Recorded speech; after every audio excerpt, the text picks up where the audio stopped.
பழைய ஏற்பாட்டுல இந்த மாதிரி நீதியை சரி கட்டும் நாள் அப்படின்னு இருக்கே, அது மாதிரி புதிய ஏற்பாட்டுல இருக்கா? கண்டிப்பா இருக்குது. பவுல், பேதுரு இவங்க 2 பேருமே வந்து கர்த்தருடைய நீதி சரி கட்டும் நாள் பத்தி எழுதியிருக்காங்க. பிரச்சனை குறித்து நல்லா கவனிங்க, பிரச்சனை குறித்து மனதிலே எழும்புகிற எண்ணங்கள், அது வந்து ஏதோ ரேண்டமா நடக்கல. அந்த எண்ணங்கள்லாம் அதெல்லாம் பாத்தீங்கன்னா ஒரு குறிப்பிட்ட இடத்துல இருந்து வருகிறது. அந்த எண்ணங்கள் எங்க இருந்து வருகிறதோ அதை தான் ராட்சதர்கள் என்று சொல்கிறேன். அதாவது யாரோ இருந்து லைவா எழுதி கொடுத்தா எப்படி இருக்கும், ஸ்கிரிப்ட் எழுதி கொடுத்து அந்த தாட்ஸ் வந்தா எப்படி இருக்கும், அப்படிப்பட்ட எண்ணங்கள் தான் வருகிறது. அதனாலதான் ரேண்டம் ஈவெண்ட்ஸ் கிடையாது, ரேண்டமா வருது அப்படின்னு கிடையாது. இது அரண்கள் என்று அப்படியும் சொல்லலாம். ஆனா அரண்கள்னு சொல்றதோட நான் ராட்சதர்கள் ஏன் ஸ்பெசிபிக்கா யூஸ் பண்ண விரும்புறேன்னா, those thoughts seem to be alive. So அதனால எப்படி ராட்சதர்கள் அன்றைய கானான்ல இருந்தாங்களோ அவங்கள பார்த்தோன்னே இவங்களுக்கு ஒரு மாதிரி பயம் வந்துடும். அதே மாதிரி இந்த எண்ணங்கள் நமக்கு வந்து நம்ம மனதிலே இருக்கிறது, ஆழமாக இருக்கிறது. பல விதமான ராட்சசன் இருக்கான். ஒரு ராட்சசன் எப்படிப்பட்ட ராட்சசன் பாத்தீங்கன்னா, அவன் வந்து அந்த விசுவாசியை வந்து ஏழ்மையிலேயே வைத்திருப்பான். அந்த விசுவாசியால என்ன யோசிச்சு பார்க்க முடியாதுன்னா, நான் வந்து ஒரு கடன் இல்லாமலோ இல்லைன்னா ஒரு நிம்மதியான அதாவது என் தேவைகள் சந்திக்கப்படுகிற ஒரு வாழ்க்கையை வாழ முடியாது அப்படின்னே நம்புவாங்க. அவங்களால யோசித்தே பார்க்க முடியாது. யோசபாத்துக்கு எதிராக 300 பேர் வந்துட்டாங்க. அவன் எப்படிப்பட்ட ஜெயண்ட் ஆகுமேன்னு உருவாயிருக்குன்னு யோசிப்பாரு. நீங்க செத்தோம், ஐயோ நம்ம எதுக்கு வாருக்கு போகணும், அதான் 3 பேர் இருக்காங்க, போய் என்ன பண்ண போறோம், போய் ஜெயிக்கவா போறோம், ஜெயிக்க போறது இல்லை, தோக்கலாம் போறோம், 3 பேர் இருக்காங்க, எதுக்கு போகணும், அப்படியே உட்காந்துருப்போம், அவங்க என்ன பண்றாங்களோ பண்ணட்டும் அப்படின்னு. இப்படிப்பட்ட பலவிதமான ராட்சர்கள் மைண்ட் வந்துருக்கு. ஆனா அதுல கர்த்தருடைய வார்த்தை வருகிறது. என்ன வார்த்தை வந்துச்சு? இந்த யுத்தத்தை பண்ணுகிறது நீங்கள் அல்ல, கர்த்தரை யுத்தம் செய்வார் அப்படின்ற வார்த்தை வந்தது. அந்த வார்த்தையை அவன் விசுவாசித்தான், பிடித்துக்கொண்டு அவன் என்ன செய்யறான், ஆர்மிக்கு முன்னாடி பாடி துதி செய்கிறவர்களை நிறுத்துகிறான். சோ கர்த்தருடைய வார்த்தை பிடித்துக் கொள்ளும் போது முதல்ல அவனை இக்னோர் பண்ணணும் ஜெயண்ட. அடுத்து பாத்தீங்கன்னா கர்த்தருடைய வார்த்தையை நான் பிடித்துக் கொள்ளும் போது அது நமக்கு எதிராக இருக்கிற ராட்சதர்களை அடக்குகிறது, கொல்லுகிறது. கர்த்தருடைய வார்த்தைன்னா அது இருபுறம் கருக்குள்ள பட்டயத்திலும் எந்த பட்டயத்திலும் கருக்கானதாக இருக்கிறது. சோ அது போய் வேலை பண்ணுது. கர்த்தருடைய வார்த்தை போய் வேலை செய்து நமக்கு ஜெயத்தை கொண்டு வருகிறது.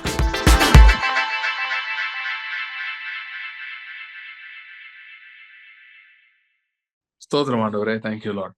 ஆண்டவரே, இந்த நாளிலும் எங்களோட பேச முடியாது, நாங்கள் ஜெபிக்கிறோம்.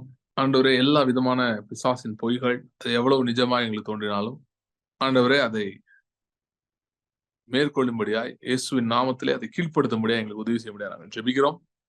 இந்த வார்த்தை கொண்டு எங்களோடு போதித்து நடத்த முடியாது, நாங்கள் ஜெபிக்கிறோம். கண்களை தெளிவாக்குவீராக. Thank you lord, thank you lord. ஆண்டவரே, ஜெயத்தின் நாட்களா இந்த நாட்கள் இருப்பதாக. காணப்படுகிறவைகள் அநித்தியமானவைகள், காணப்படாதவைகள் நித்தியமானவைகள் என்று வார்த்தை சொல்லுகிறபடி ஆண்டவரே, காணப்படாத நித்தியமான உம்முடைய காரியங்கள், உம்முடைய வல்லமை, உம்முடைய மகிமை, உம்முடைய ராஜ்யம், இவைகளை நாங்கள் பார்க்க எங்களுக்கு உதவி செய்வீராக. இயேசு கிறிஸ்துவின் நாமத்தில் ஜெபிக்கிறோம் பிதாவே, ஆமென்.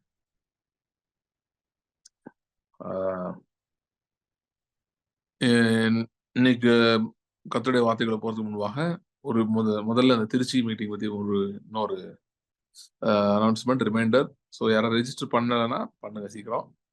ஏன்னா கவுண்ட் தெரியணும், எக்ஸாக்ட் கவுண்ட். இப்போ லாஸ்ட் மினிட்ல சொன்னா கொஞ்சம் கஷ்டமாயிரும். அதனால நீங்க அதை பார்த்துக்கோங்க, பார்த்து சீக்கிரம் சொல்லுங்க. சொன்னீங்கன்னா தான் உங்களை எடுத்து கரெக்டா இருக்கும். ஜூம் ரெஜிஸ்ட்ரேஷன் கூட பரவாயில்ல, ஆனா இந்த இன்பர்சன் வரீங்கன்னா அது கண்டிப்பா சீக்கிரம் பண்ணணும். ஏன்னா ஹோட்டல்ல வந்து நம்ம கவுண்ட் கொடுக்க வேண்டியது இருக்கு.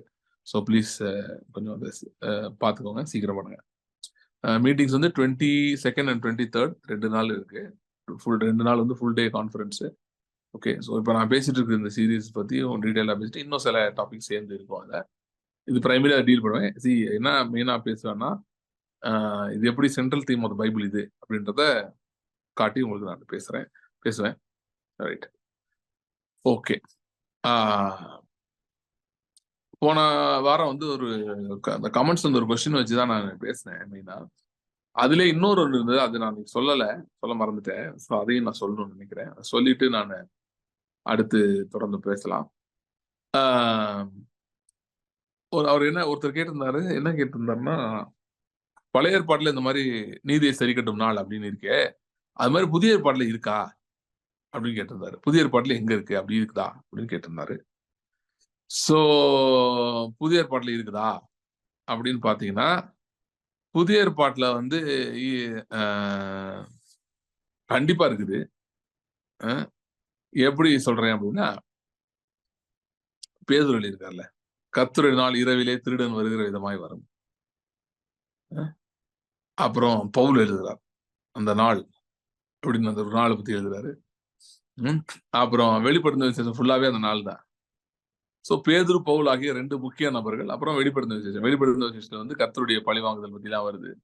சோ பவுல், பேதுரு உங்க 2 பேருமே வந்து கர்த்தருடைய நீதி சரிக்கட்டும் நாள் பத்தி எழுதியிருக்காங்க.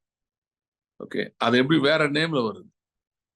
அதாவது இன்ஃபேக்ட் வந்து பாத்தீங்கன்னா, இன்னைக்கு நிறைய பேசிட்டு இருக்கிற, அதாவது நியாய தீர்ப்பு நாள் இல்ல, அந்த மாதிரி coming of the Lord, the day of the Lord's coming அப்படிலாம் சொல்றாங்கல்ல, தி டே ஆஃப் த லார்ட், கர்த்தருடைய நாள் அப்படின்னு சொல்றது, அது எல்லாமே கர்த்தருடைய பழிவாங்குதலை பற்றி தான் சொல்லப்பட்டிருக்கிறது.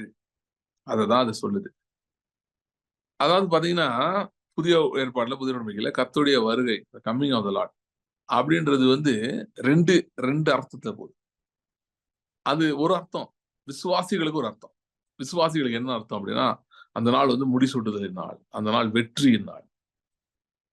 ஒரு குறிப்பிட்ட காரியத்துக்காக விசுவாசத்துல நீங்க நின்று ஜெபம் போராடிட்டு இருக்கீங்க, ஜெபிக்கிறீங்க. எத்தனையோ தடைகள், போராட்டங்கள், எதிர்ப்புகள், அவிசுவாச தாக்குதல்களுக்கு மத்தியில தொடர்ந்து நின்னு நீங்க ஜெபித்து ஒரு காரியத்தை வெற்றி எடுக்கிறீங்கல்ல, அந்த ஜெயம் வருகிற நாள் தான் கர்த்தருடைய நாள். அதே கர்த்தருடைய நாள், இல்லைன்னா டே ஆஃப் லார்ட்ஸ் வெஞ்சன்ஸ், கர்த்தருடைய நீதியை சரிக்கட்டும் நாள், பழிவாங்குதலின் நாள். அதே நாள், அதுக்கு ஏன் அந்த பேர்? ஆனா பழிவாங்குதல் நாள், நீதி சரிக்கட்டும் நாள் ஏன் இருக்குன்னா, உங்களுடைய வெற்றியின் நாள் கர்த்தருடைய சத்துருக்கள் இல்ல உங்களுடைய சத்துருக்களுக்கு அது ரொம்ப துக்கமான நாள். அது ஒரு ஆபத்தான நாள், பிரச்சனையான நாள். ஆமான் இறந்து போன நாள் யூதர்களுக்கு வெற்றியும் ஜெயமும் கொண்டாட்டமா இருந்தது. ஆமானுக்கும் அவன் ஆட்களுக்கும் அது அழிவின் நாளாயிருது. பார்த்தீங்களா, ஒரே நாள் தான், ஆனா 2 டோட்டலி டிஃபரெண்ட் டைமென்ஷன்ஸ். நம்ம சபைகளிலே வந்து என்ன அவார்டு கொடுக்கணும், நிறைய பேருக்கு என்ன அவார்டு கொடுக்கணும்னா, அந்த கர்த்தருடைய நாளின் நியாய தீர்ப்பு, அழிவு அதெல்லாம் போய் விசுவாசிக்கு பேசுனதுக்கு அவங்களுக்கு ஏதாவது அவார்டு கொடுக்கணும். அடிமுட்டாள்கள் அவார்டு அப்படின்னு அவார்டு கொடுக்கலாம். ஏன்னா அந்த அளவுக்கு கூட பைபிளை ஒழுங்கா படிக்காம பண்றது. சோ அதனால வந்து அப்படி சொல்லி வந்து நிறைய பேரை குழப்பி கெடுத்து பயமுறுத்தி வச்சிருக்காங்க. அது விசுவாசிக்கு மகிழ்ச்சியின் நாள். எப்பயுமே கர்த்தருடைய நாளை பத்தி, அதாவது கர்த்தருடைய நாள்ல இந்த ரகசிய வருகை அப்படின்னா சொல்லுவாங்கல்ல, ஸ்கூல் நான் சின்ன பையனா இருக்கும்போது ரொம்ப பயமா இருக்கும். கம்மிங் ஆஃப் த லார்ட்னால, ஐயோ எப்பனாலும் ஆண்டவர் வந்துருவாரு, விட்டுட்டு போயிருவாரு சரியில்லைனா அப்படி இப்படியே எப்ப பார்த்தாலும் ஏத்துட்டு இருப்பாங்களா. அப்போ வந்து நான் ஃபர்ஸ்ட் வந்து பில்கேதரோட சாங், பில்கேதர் அமெரிக்கால இருக்க ஒரு காஸ்பல் சிங்கர், ரொம்ப வயசானவர், பிகாஸ் ஹி லிவ்ஸ்லாம் அவர் எழுதுறாரு. அவருடைய ஒரு சாங் கிங் இஸ் கம்மிங்னு ஒரு பாட்டு இருக்கு. அந்த பாட்டு நான் ஃபர்ஸ்ட் டைம் கேட்கும்போது 2007ல தான் ஃபர்ஸ்ட் கேட்டேன். King is coming, the king is coming அப்படின்னு வரும். King is coming for me அப்படின்னு. கம்மிங் ஃபார் மீனா பிடிக்கிறதுக்காக வராரு இல்ல, எனக்காக வராரு, என்னை கூட்டிட்டு போறது வராரு, நான் ரொம்ப சந்தோஷமா இருப்பேன் மாதிரி அந்த பாட்டுல வரும். நான் அதை யோசிச்சேன், என்ன நாங்கெல்லாம் கர்த்தருடைய வருகையினாலே பயந்து போய் உட்காந்துருக்கோம், இவங்கள பாரு இப்படி பாடுறாங்க, சந்தோஷமா பாடிட்டு இருக்காங்க, கர்த்தருடைய வருகை இருந்து ரொம்ப எனக்கு ஜாலியா இருக்கும்னு பாடிட்டு இருக்காங்க. நமக்கு எங்க ஜாலியா இருக்கும், ஒரே பீதியா தானே இருக்கு. ஏன்னா கர்த்தர் வந்தா என்ன ஆகும்னு தெரியாது, விட்டுட்டு போவாரா, ஒரு நோட் புக் வேற வச்சிருக்காரு, அதை எடுத்து எல்லாத்தையும் தொடர்ந்து பாப்பாரு, பார்த்து நம்ம பண்ண தப்பு, யாருக்குமே தெரியாம பண்ண தப்பெல்லாம் ரெக்கார்ட் பண்ணி வச்சிருக்காரு. சோ எல்லாம் அதெல்லாம் வந்து எழுதி பப்ளிக்கா போட்டுருவாரு, போட்டு டிவி ஓடும், அப்படி எல்லாம் ஸ்கிரீன் எல்லாம் ஓடும் அப்படின்னு சொல்லி எல்லாம் சொன்னதுதான். சோ அதெல்லாம் வந்து அப்ப கர்த்தருடைய நாள் வராம இருக்கிறது நல்லதுன்னு நினைச்சிருந்தது. மாறனாதா அப்படின்னு இவங்க சொல்லும்போது, ஏன்டா சொல்றீங்க, பேசாம இருங்கடா, வந்துட போறாரா அவசரப்பட்டு அப்படின்னு சொல்லி அப்படி இருந்தது. That was my understanding. ஆனா இதான் ஃபர்ஸ்ட் டைம் இவங்க அந்த பாட்டு கேட்கும் போது, என்ன இவங்க சந்தோஷமா பாடிட்டு இருக்காங்க, ரொம்ப ஆனந்தமா எல்லாம் பாடிட்டு இருக்காங்க அப்படின்னு சொல்லி. சோ அதுக்கப்புறம் வந்து கர்த்தருடைய வேதத்தை படிக்கும் போதுதான், கர்த்தருடைய வார்த்தையை படிக்கும் போதுதான் புதிய இருந்தது. இல்ல கர்த்தருடைய நாள் வந்து நமக்கு நல்ல நாள், ரொம்ப ரொம்ப நல்ல நாள். And first of all it's not just one day. Day of the லார்ட்ன்றது ஏன் டே அப்படின்றது வருதுன்னா, ஒரு நாள் அவர் செஞ்சு முடிச்சிருவார். உங்களுடைய நீதியையும் ஒரே நாள் அவர் நிலைநிறுத்திட முடியும். உங்களுடைய சத்துருக்களின் அழிவு, உங்கள் பிரச்சனைகளின் அழிவையும் ஒரே நாள் அவர் செய்ய முடியும். அவருக்கு அதுக்கு மேல அங்க வேலை இல்ல. எலிசா அந்த இதுல சொன்ன மாதிரிதான், நாளை இந்நேரத்திலே சமாரியாவிலே வாசல்ல முடிக்கும். நாளை ஒரு நாள் போதும். அவருக்கு அதுக்கு மேலாம் ஒன்றும் தேவையில்லை. நமக்கு வந்து 4 நாள் தேவைப்படும், அவருக்கு ஒரு நாள் போதும். அதனாலதான் அவர் அதுக்கு பேரே ஒன் டேனே வச்சிருக்காரு. டே அப்படின்னு வச்சிருக்காரு. ஆனா பாருங்க, இயர் ஆஃப் த லார்ட்ஸ் ஃபேவர்னு இருக்கு, கர்த்தருடைய அனுக்கிரக வருஷம். அப்ப அனுக்கிரகம்ன்றது தினந்தோறும் அவர் அடிக்கிட்டே இருக்காரு. ஆனா அவருடைய ஒரு நியாய தீர்ப்பு, உங்களுக்கு நீதியை வழங்குறதுக்கு அவருக்கு ஒரு நாள் போதும். அவருக்கு வந்து அது அது ரொம்ப ரொம்ப நாள்லாம் பண்ணணும்னு அவசியம் இல்லை. Just a day. That's all. He'll finish the work. Let's get the work done in a day. Okay, அதனாலதான் அது அப்படி இருக்கு. ஸோ டெஃபினட்டா வந்து இதை தான் அந்த நாள் சொல்லுது. இன்ஃபேக்ட் அதை அந்த நாள் அப்படி மட்டும்தான் படிக்கணும், பவுலோடதோ பேதுருவோடதோ. ஒருத்தர் கேட்டாரா, இல்ல பிரதர் நீங்க சொல்றீங்க, ஆனா பேதுரு என்ன சொல்லிருக்காரு தெரியுமா? என்ன சொல்லியிருக்காரு? நியாய தீர்ப்பு தேவனுடைய வீட்டில் துவங்கும் காலமா இருக்குன்னு சொல்லியிருக்காரு. பாத்தீங்களா? அப்ப நம்ம ஜாக்கிரதையா இருக்கணும், நம்மளை பத்தி சொல்லியிருக்காரு. நோ, அவர் எதை பத்தி சொல்லிட்டு இருக்காருன்னா, நியாய தீர்ப்பு துவங்கும் காலம், கர்த்தருடைய வீட்டில் துவங்கும் காலம்னா, அவர் கர்த்தருடைய வீடுன்னு அப்ப மென்ஷன் பண்றது யூதர்களை சொல்றாரு. ஏன்னா அவங்க சபையை துன்பப்படுத்திட்டு இருக்காங்க. அதனால சொல்றாரு, நீங்க கவலைப்படாதீங்க, அங்கேயே வந்து, ஏன்னா கர்த்தருடைய வீடுன்னு அப்ப எருசலேம் இருந்தது, தேவாலயம்லாம் இருந்தது. சோ அங்கதான் ஆரம்பிக்கும், அங்கதான் தொடங்கும் அப்படி சொல்லி. சோ அதுல நம்ம என்ன தெரிஞ்சுக்கிறோம் அப்படின்னா, விசுவாசிகளை துன்பப்படுத்தின யூதர்களே தேவன் சும்மா விடல. அவன் இத்தனைக்கும் பிசிக்கலி ஆபிரகாமின் சந்ததி, அவனையே சும்மா விடல. இப்ப மற்றவனும் சும்மா விடுவாரா? மற்றவனும் சும்மா விடுவாரா? You are the apple of god's eye. நீங்கள் அவருடைய ஆப்பிள், அவருடைய கண்மணியா இருக்கிறீங்க, கருவெளிக்குள்ள இருக்கிற கண்மணி அதுவா இருக்கிறீங்க. சோ அப்படி இருக்கும்போது அப்படியா எவனும் எதுவும் பண்ணிட முடியாது இல்லையா? அப்ப எனக்கு ஏன் இவ்வளவு பிரச்சனை இருக்கு? அதுக்கு நிறைய காரணங்கள் இருக்கலாம். ஓகே, ஆனா தேவன் உங்களை யாரோ ஒரே ஏதோ பண்ணிட்டாங்கன்னா கூட அவங்கள சும்மா விட மாட்டார். சரியா? சோ அதனால வந்து ரொம்ப பெரிய விஷயம். சோ எப்படி பார்த்தாலும், எதுக்கு சொன்னா, எப்படி பார்த்தாலும் பாத்தீங்கன்னா அந்த கர்த்தருடைய நாள் அப்படின்றது, இல்ல நீதியை சரி கட்டும் நாள்ன்றது, it is definitely a good day for us. நமக்கு ஒரு மிகவும் நல்ல நாளா இது. சோ அதனால புதிய ஏற்பாட்டு இதுதான் சொல்லுது, பழைய ஏற்பாடு இதுதான் சொல்லுது. இன்ஃபேக்ட் பழைய ஏற்பாட்டுல மொட்டையா அது வருது அப்படின்னா என்னன்றது புதிய ஏற்பாடு தான் சொல்லுது. யாருக்கு அது ஒர்க் ஆகும்? இன்னைக்கு இருக்கிற இஸ்ரேலுக்கு அது ஒர்க் ஆகுமா? கர்த்தருடைய நீதி சரி கட்டும் நாள்ல அது ஒர்க் ஆகாது. ஏன்னா அந்த இஸ்ரேல் வந்து அவங்க வந்து மாம்சத்தின்படி ஆபிரகாம் சந்ததியில் வந்தாலும், பவுல் எழுதின மாதிரி, அவர்கள் எல்லாரும் இஸ்ரவேலர் அல்லவே அப்படின்வாரு. இஸ்ரேல் பத்தி சொல்றாங்களே, இது சொல்லிடுறேன், குரூப்ல போட்டிருந்தேன், வாட்ஸ்அப்ல பார்த்துருப்பீங்க. மைக் ஹக்கபி வந்து யூஎனுக்கு அப்பாயிண்ட் பண்ணியிருக்காங்க. யூஎனுக்கு வந்து அம்பாசிடரா அமெரிக்கால, இஸ்ரேலுக்கு வந்து அம்பாசிடர் அப்பாயிண்ட் பண்ணியிருக்காங்க. It's very significant thing. ஏன் சொல்றேன் அப்படின்னா, நான் 2007 இருந்து மைக் ஹக்கபி எனக்கு தெரியும். எனக்கு தெரியும்னா அவர் நான் ஃபாலோ பண்ணியிருக்கேன். அவருடைய பேசுறது, அவர் பிரசிடென்ட் எலெக்ஷனுக்கு ரெண்டு டைம் அவர் ஜெயிக்கல. அவரோட பேக்ரவுண்ட் பார்த்தீங்கன்னா, அவர் பாஸ்டரா இருந்தவர். பாஸ்டரா இருந்துட்டு அதுக்கப்புறம் வந்து அவர் பாலிடிக்ஸ்ல இருந்து கவர்னர் ஆனார். கவர்னர் ஆகி 10 இயர்ஸ் வந்து one of very good governance கொடுத்தவர். ஸோ அவர் பார்த்தீங்கன்னா இந்த இஸ்ரேலுக்கு நிறைய அந்த பிலீவர்ஸை டூர் கூட்டிட்டு போறது, அதெல்லாம் அவர் ஒரு பானகேன் பிலீவர் தான். அவர் கூட்டிட்டு போறது எல்லாம் அவர் பண்ணுவாரு. ஸோ வந்து அந்த இஸ்ரேல் பத்தி ரொம்ப எக்ஸ்பர்ட். அவர் 40 இயர்ஸ்க்கு மேல ஸ்டடி பண்ணி வச்சிருக்காரு. ஸோ என்ன சொல்ல வரேன்னா, இப்ப நிலவை என்னன்னு பாத்தீங்கன்னா, எப்படி வந்து யோசேப்பு எகிப்துக்கு போய் அங்க இருந்து எகிப்துல வந்து அவன் ஒரு பெரிய ஆசீர்வாதமா எகிப்துக்கு மாறி, அதுக்கப்புறம் எகிப்தியரால இவங்களுக்கு யாக்கோபின் குடும்பத்துக்கு நன்மை ஏற்பட்டதோ, அதே மாதிரி ஒரு காரியத்துக்கான சூழலை தேவன் உருவாக்கி இருக்கிறார் என்று நான் நம்புகிறேன். என்னன்னா, இஸ்ரேல் வந்து கிறிஸ்துவண்டை திரும்புகிறது ஒரு முக்கியமான ஈவெண்ட். அதான் ரியல் என் டைம். இந்த இவங்க சொல்லிட்டு இருக்க என் டைம்லாம் என் டைம் கிடையாது. பைபிள் படி கிடையாது. அது ஏதாவது கதை புக்கா இருக்கும், பைபிள் படி கிடையாது. பைபிள் படி இருக்கிற என் டைம் வந்து பாத்தீங்கன்னா இதுதான் ட்ரெஜெக்டரி. அதுல வந்து ஸ்பெசிபிக் இந்த ஈவெண்ட்ஸ் அடுத்த ஈவெண்ட் அப்படிலாம் எதுவும் கிடையாது. சில காரியங்கள் இருக்கு, இதெல்லாம் நடக்கணும். அதுல ஒண்ணு என்னன்னு பாத்தீங்கன்னா, மரித்தோரின் உயிர்த்தெழுதல் மிக மிக முக்கியமானது. அநேக விசுவாசிகள் முதலாவது கிறிஸ்துக்குள் மரித்தவர்களாம் முதலாவது உயிர்த்தெழுவார்கள். அநேக விசுவாசிகள் அவர்கள் வந்து காலத்துக்கு முன்னே மரித்திருக்கிறார்கள். மரணம் அவர்களை கொண்டு போய் விட்டது. இவர்களெல்லாம் எழுப்பப்பட வேண்டும். இவங்கெல்லாம் எழும்பி இவர்கள் கிறிஸ்துவுடனே கூட ஆளுகை செய்வார்கள். அப்படின்னா பிசிக்கல் ரூல் என்று மட்டும் கிடையாது. அவர் முதலாவது உயிர்த்தெழணும். அதுக்கப்புறம் அந்த ரூல் எல்லாம் இருக்கு, அது வருது. ஆனால் ஃபர்ஸ்ட் எடுத்தோன்னே இதே ஷுட் ரைஸ் அகைன். இது அவர்களுக்கு செய்யப்பட வேண்டிய நீதி. ஏன்னா நீதிமான்கள் பூமி சுதந்திரிக்க வேண்டியவர்களை மரணம் ஏமாற்றி கொன்றிருக்கிறது. சோ அவர்கள் முதலாவது எழுப்பப்பட வேண்டும். இதுதான் ரூல். இதை நோக்கிதான் நாம் போய் கொண்டிருக்கிறோம். சரியா? இந்த ஈவெண்ட் நடக்கிறதுக்கு ஒரு ஜியோகிராபிக்கல் கேலண்டர்ல இன்னொரு ஈவெண்ட் நடக்கும். என்ன நடக்கும் அப்படின்னு பாத்தீங்கன்னா, இஸ்ரேல்ல ஒரு பெரிய எழுப்புதல் வரும். Majority of Israel become Christian nation.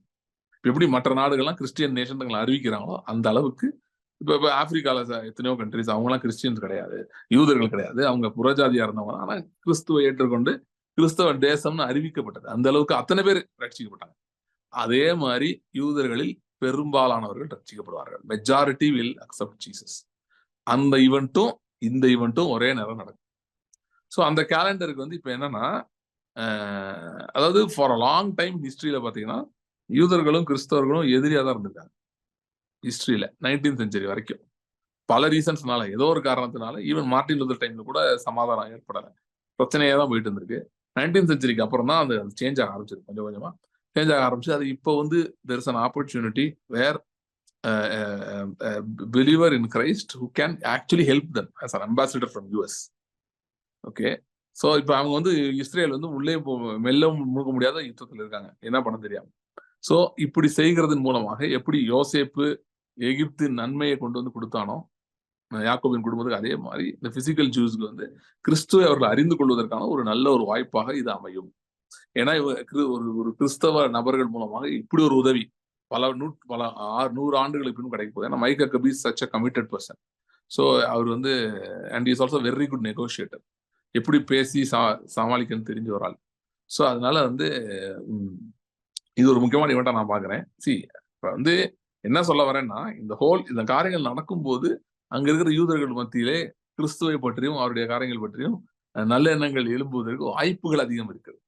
So நான் இப்ப நாளைக்கே ஏதாவது நடந்துரும் நான் சொல்ல வரல. But this is one such event. இந்த மாதிரி சில ஈவெண்ட்ஸ் ஆண்டவர் செய்கிறார், அவர்களை கிறிஸ்துவனை திருப்ப வேண்டும் என்று. இதுல முக்கியமான கேவியாட் பாயிண்ட் என்னன்னா, இது வரலாம் கர்த்தர் செய்தாலும் அங்க இருக்கிற அது ஒரு தனிப்பட்ட யூதன் எப்பொழுது இயேசுவை ஏற்றுக்கொள்கிறானோ அன்னைக்குதான் அவனும் ஆபிரகாமின் ஆசீர்வாதத்தை சுதந்திரிக்க முடியும். இன்னைக்கு புரியுதா? அவங்க செலவு வச்சிருக்கலாம், வச்சு நீங்க அதெல்லாம் நினைச்சு ஆபிரகாமின் ஆசீர்வாதம் சொல்லலாம். அதெல்லாம் ஆபிரகாமின் ஆசீர்வாதம் கிடையாது. சரி, ஆபிரகாமின் ஆசீர்வாதம்னா ஸ்பெசிஃபிக்கா இருக்கு பைபிள், அதுதான் ஆபிரகாமின் ஆசீர்வாதம். தவிர அவங்க நல்ல மூளை இருக்கு, அவனுக்கு அறிவு இருக்கு, அதனால ஆபிரகாமின் ஆசீர்வாதம் சொல்ல முடியாது. அவன் ரொம்ப இன்டெலிஜென்ட்டா இருக்கான், பேட்டன் நிறைய வச்சிருக்கான்றனால அவன் ஆபிரகாமின் ஆசீர்வாதம் இருக்கான்னு சொல்ல முடியாது. நம்ம ஊர்ல இருக்கிற, இந்தியாவில் இருக்கிற ஒரு குறிப்பிட்ட சமூகத்தை சேர்ந்தவங்க கூட தான் நிறைய இன்டெலிஜென்ஸ் இதுல முன்னாடி இருக்காங்க. பல காரணங்களால அவங்க இருக்காங்க. அதுக்காக அவங்கள ஆபிரகாம் சேர்ந்ததுன்னு சொல்ல முடியுமா? அப்படிலாம் சொல்ல முடியாது. ரஷ்யால வந்து கம்யூனிஸ்ட் கடவுளே இல்லைன்னு சொன்ன நிறைய பேர் வந்து சயின்டிஸ்டா இருந்தா, அதுக்காக அவங்கள ஆபிரகாம் சேர்ந்ததுன்னு சொல்ல முடியுமா? அப்படி சொல்லிட முடியாது. சோ அவர்களை கிறிஸ்துவனை கொண்டு வரதுக்கான முயற்சி தேவன் எடுக்கிறார். இது வந்து நமக்கே அது முக்கியமானதுன்னு பாத்தீங்கன்னா,